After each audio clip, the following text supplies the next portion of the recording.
नमस्कार, मैं हूं पवन त्यागी। मोदी जी ने 3 कृषि बिल वापसी की घोषणा कर दी, लेकिन इसके बावजूद किसान नेता हैं कि अपनी असली औकात दिखाने के लिए आमादा हैं। जैसे ही किसान बिल वापसी की घोषणा हुई, पत्रकारों ने जब राकेश टिकैत से पूछा कि भाई अब तो आप अपने घरों को लौट जाएंगे, आपकी मेन मांग थी कि जब तक बिल वापसी नहीं तब तक घर वापसी नहीं, तो क्या आप घर वापसी करेंगे? इस पर उन्होंने तुरंत कहा कि नहीं, मुद्दे और भी हैं। और इसके बाद उन्होंने कहा कि संयुक्त मोर्चे की एक मीटिंग होगी जिसमें हम आगे की रणनीति तय करेंगे। संयुक्त मोर्चे की मीटिंग हुई और इस मीटिंग के बाद जो दर्शन पाल सिंह है, उनका जो बयान आया, राकेश टिकैत का जो बयान आया, उन्होंने कहा कि लखनऊ में 22 तारीख को हम अपनी महापंचायत करेंगे, पूर्व निर्धारित है और वो एज इट इज रहेगी। उसी तरह उन्होंने कहा कि 26 नवंबर 1 साल पूरा होगा और उसमें भी जो हमारे कार्यक्रम तय हैं, पहले की तरह तय हैं, वो वैसे ही होंगे।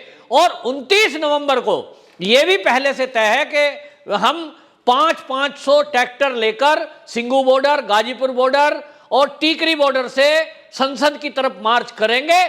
जहां भी पुलिस ने हमें रोकने की कोशिश की, हम दिल्ली की सड़कों को वहीं घेर कर बैठ जाएंगे। यह हमारा मार्च तय है। अब सवाल यह उठता है कि अगर 3 कृषि बिल वापसी की इनकी मांग थी, सुप्रीम कोर्ट ने जिस पर रोक लगाई हुई थी, अब जब देश के प्रधानमंत्री ने उनकी वापसी की घोषणा कर दी है, जिसकी मांग इन किसान नेताओं की थी। राकेश टिकैत ने 50 बार टीवी डिबेट्स में यह कहा होगा, वो आकर कहते थे अजी कृषि मंत्री ने बोला है, नरेंद्र सिंह तोमर ने, इनकी बात में क्या दम है, इनके पास तो पावर ही नहीं है। फिर राजनाथ सिंह जी के साथ मीटिंग हुई तो बोला राजनाथ सिंह तो रक्षा मंत्री हैं, उनके कहने से क्या होता है, जिसने बनाए वो बोले। और किसने बोले जी मोदी जी के अलावा और किसी की हमें लगता नहीं है कि चलती है। आज जब देश के प्रधानमंत्री नरेंद्र मोदी ने 3 कृषि बिल वापसी की घोषणा कर दी, किसानों से क्षमा मांगी, इसके बावजूद मुद्दा क्या रह गया? मैं बताता हूं मुद्दा क्या है। असली बात यह है कि लोगों के मन में एक सवाल और है कि अचानक मोदी जी ने ये फैसले वापस क्यों लिए। तो आपको बता रहा हूं कि मोदी जी के इस वार से बहुत सारे लोग जो मोदी समर्थक हैं, मैं सोशल मीडिया पे देख रहा हूं कि लोग मुझसे कांटेक्ट भी कर रहे हैं बहुत सारे, वो कहते हैं मोदी जी के इस कदम से बड़ा अपमान हो गया हमारा, हम मोदी जी को बड़ा दृढ़ आदमी मानते थे, सरदार पटेल का रूप मानते थे, और ये देखो इन्होंने बिल वापसी कर लिया। वहीं कांग्रेसी मजाक उड़ा रहे हैं, कहते हैं जी अभी तो बिल वापसी हुआ है, ऐसे ऐसे ट्वीट्स कर रहे हैं, कह रहे हैं अब तो 2024 में गुजरात वापसी भी होगी। कोई कह रहा है सीए का बिल वापसी होगा, कोई कह रहा है धारा 370 और 35A भी फिर से बहाल होगी। लेकिन आपको बता दूं कि ना धारा 370 दोबारा बहाल हो सकती, ना 35A, ना सीए, और जो आगे आने वाले बिल हैं, समान नागरिक संहिता, जनसंख्या नियंत्रण कानून, वो भी आएंगे। तब फिर सवाल है कि ये कृषि बिल मोदी जी ने वापसी क्यों ले लिए?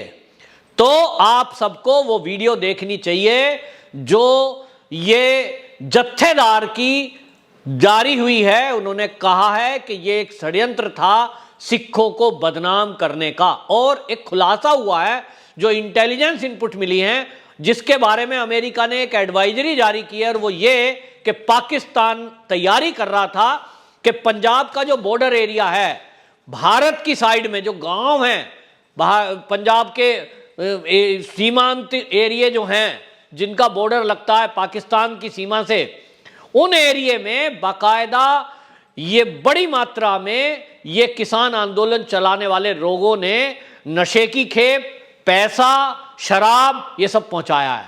और योजना क्या है कि 26 तारीख में पूरे भारत में एक साथ बवाल काटा जाएगा, और 26 तारीख को ये वर्सी बनाने के नाम पर कि 1 साल हो गया है साहब आंदोलन को, और इसलिए हम उसका दिन मना रहे हैं कि वार्षिक उत्सव मना रहे हैं। इस बेस पर ये जो जितने भी बॉर्डर की तरफ जाने वाली सड़कें और रेल मार्ग है, ये उसको घेर के बैठ जाएंगे। और इस बात के लिए मोटी फंडिंग हुई है, करोड़ों रुपए की फंडिंग हुई है, और एक ऐसी स्थिति पैदा कर देंगे कि सेना को इनके ऊपर गोली चलानी पड़े, नहीं तो ये रास्ता छोड़ने वाले नहीं है। और दूसरी तरफ पाकिस्तान में तैयारी हुई कि वो पाकिस्तान हमला कर दे भारत के ऊपर। इस तरह के खुलासे हुए हैं। तो लोग कह रहे हैं इसका क्या सबूत है? अमेरिका ने एडवाइजरी जारी अपने नागरिकों के लिए की है, लेकिन क्या पाकिस्तान 26 तारीख को हमला कर रहा है और क्या ये गृह युद्ध की स्थिति पैदा कर रहे हैं किसान आंदोलन वाले? इसका क्या सबूत है? तो उन लोगों के लिए अब इन किसान नेताओं ने खुद सबूत दिए हैं कि देखो, समझो, जिनको तुम किसान समझ रहे थे, मोदी जी ने अपने वक्तव्य में संसद के अंदर कहा था कि कुछ लोग इस देश में आंदोलन जीवी भी हैं।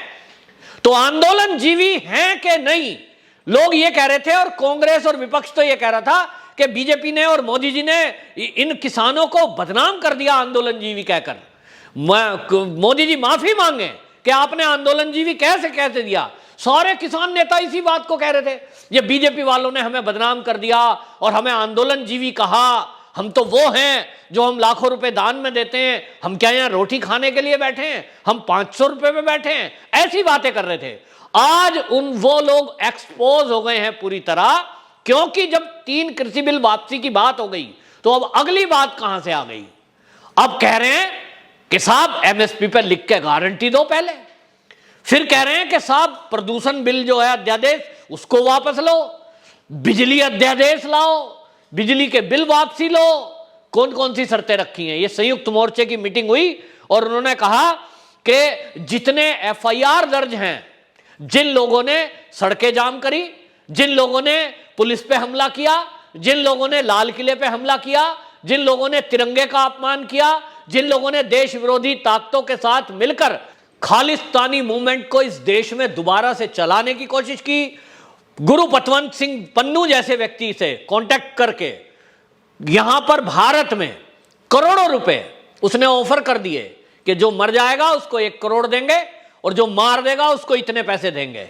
ये सब इंटेलिजेंस इनपुट एनआईए के पास है, जो कि विदेश में वो इंटेलिजेंस इनपुट विदेश में जांच के लिए एनआईए की टीम गई थी।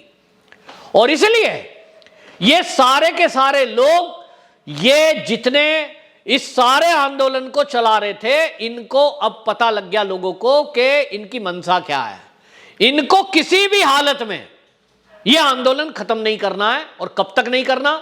जब तक उत्तर प्रदेश का चुनाव और 2024 का लोकसभा का चुनाव ना हो जाए।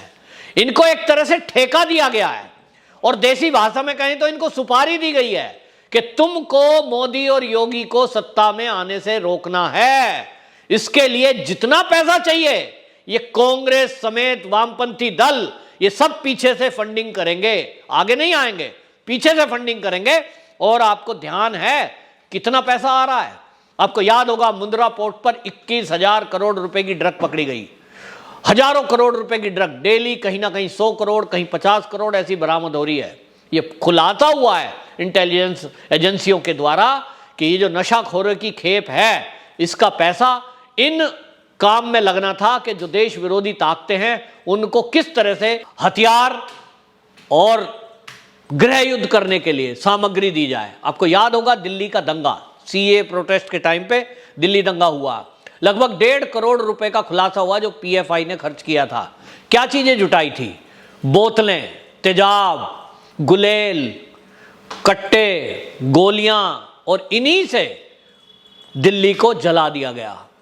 बहुत सारे लोगों को हत्या कर दी गई, बहुत सारे लोगों की। और ये तैयारी पूरे भारत के लिए, इनकी खास तौर पे पंजाब के लिए थी कि ताकि पंजाब में सिखों के भेष में सड़क घेर कर बैठे, सेना का रास्ता रोके, उधर पाकिस्तान हमला कर दे। और ये सब के सब तब तक ना हटे जब तक कि आर्मी इनके ऊपर गोली ना चला दे। और आर्मी ने गोली चलाई और इन्होंने वीडियो फैलाई, पूरे में हल्ला करेंगे कि देखो जी मोदी जी ने गोली चलवा दी। और इसलिए क्या करो, जो सेना में हैं आप आओ भैया, अपने घर वाले तुम्हारे मर रहे हैं, इनको छोड़ के आ जाओ। तो सेना में भी विद्रोह कराने की एक साजिश ये फर्जी किसान नेता रच रहे थे, जिसको खुलासा इस समय हो चुका है, जिसका खुलासा षड्यंत्र का पर्दाफाश हो चुका है। और ये षड्यंत्र मैं कहूं अभी ध्वस्त हो चुका है, ब्लास्ट इसका खुलासा हो गया है। अब ये एक्सपोज हो गए हैं। अब जो आपको बॉर्डर पे बैठे हुए दिखाई दे रहे हैं, क्लियर कट है कि जब एक देश के प्रधानमंत्री ने घोषणा कर दी कि तुम्हारी मांग थी 3 कृषि बिल वापसी, एमएसपी, बिजली बिल, प्रदूषण बिल, ये तो कभी मांग थी ही नहीं। और मांग है तो इस पर बात करेंगे, लेकिन फिलहाल आपको देश की सड़कें खाली करनी पड़ेंगी। अब यह आंदोलन खत्म करना पड़ेगा। लेकिन आपको मैं गारंटी दे रहा हूं, ऐसी इंटेलिजेंस इनपुट मिली है हमारे पास, हमारी भारत सरकार के पास, हमारे एनएसए अजीत डोभाल जी के पास ये जानकारी है, दुनिया के कई देशों से हमारे पास ये आई है कि ये लोग मानने वाले नहीं हैं। किसी ना किसी बहाने ये 2024 के लोकसभा चुनाव के, मोदी जी के चुनाव तक ये इसी तरह बवाल काटने के लिए तैयार हैं। लेकिन अब सरकार तय करेगी कि इनके ऊपर बल प्रयोग किया जाएगा। आपको याद होगा शाहीन बाग 3 महीने चला, पुलिस शांत रही, कोई ऑर्डर नहीं मिला और एक दिन उठाकर उनको फेंक दिया गया।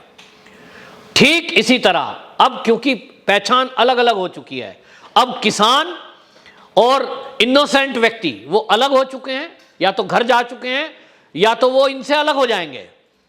और अब बचे हैं वो जो देश विरोधी ताकतों के साथ मिलकर षड्यंत्र कर रहे हैं और इस देश में अराजकता का माहौल पैदा कर रहे हैं।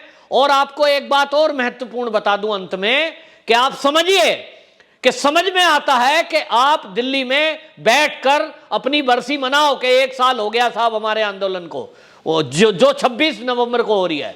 लेकिन 22 नवंबर में आप उत्तर प्रदेश के लखनऊ में क्या करने जा रहे हो? क्या यह कानून योगी जी ने बनाए? क्या एमएसपी पर गारंटी योगी जी देंगे? या जो प्रदूषण वाला बिल है उसको योगी जी बनाएंगे?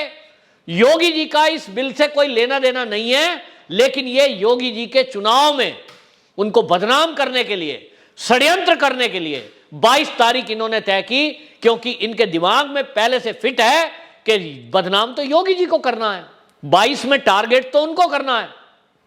तो इनकी साजिश 22 तारीख में लखनऊ में बवाल करने की है, रास्ते में बवाल करने की है, उत्तर प्रदेश की पुलिस को उकसाने की है कि ताकि इनके ऊपर बल प्रयोग हो, ये पुलिस पे हमला करें। और पुलिस यदि बदले में हमला कर दे तो कहेंगे योगी जी ने देखिए निर्दोष को मरवा दिया, किसानों पे गोली चलवा दी। ये बिल्कुल एक खबर बनाना चाहते हैं। तो उत्तर प्रदेश की पुलिस और प्रशासन अलर्ट है, लेकिन आप ये समझें कि 22 तारीख को लखनऊ कूच क्यों? भाजपा की सरकारें तो मध्य प्रदेश में भी है, वहां जाओ, नहीं जाएंगे। उत्तराखंड में भी है, नहीं जाएंगे। हरियाणा में भी है, नहीं जाएंगे। इनको जाना तो उत्तर प्रदेश में है। क्यों? क्योंकि कहीं जो सूत्र बता रहे हैं वो ये कह रहे हैं कि इन आंदोलन जीवियों ने विदेश में बैठी हुई ताकतों से, चीन और पाकिस्तान से एडवांस जो ले लिया है बवाल करने का, अब वो एडवांस का पैसा जो आ चुका है, अगर ये बवाल नहीं करेंगे तो पैसा वापस देना पड़ेगा, और पैसा है करोड़ों में।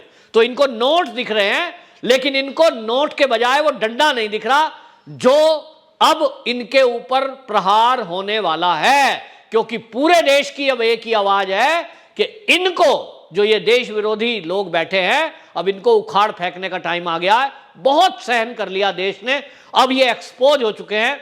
निश्चित रूप से अब इनका समय आया है, क्योंकि एक के बाद एक ये मांग ऐसी रखेंगे जरूर। अभी तो इन्होंने, संजय सिंह का बयान आ ही गया है, जो आम आदमी पार्टी के सांसद हैं, उन्होंने कह दिया 1 करोड़ रुपया दो जो लोग मरे हैं, और एक सरकारी नौकरी दो। और कहने में क्या जाता है, अभी कहेंगे एक एक मकान दो, फिर कहेंगे एक एक ट्रैक्टर दो, कुछ भी बोल दो। तो ये उकसाने वाली बातें हैं, लेकिन अब सरकार इनसे सख्ती से निपटेगी, ऐसा हमें हमारे सूत्रों ने बताया है। वंदे मातरम।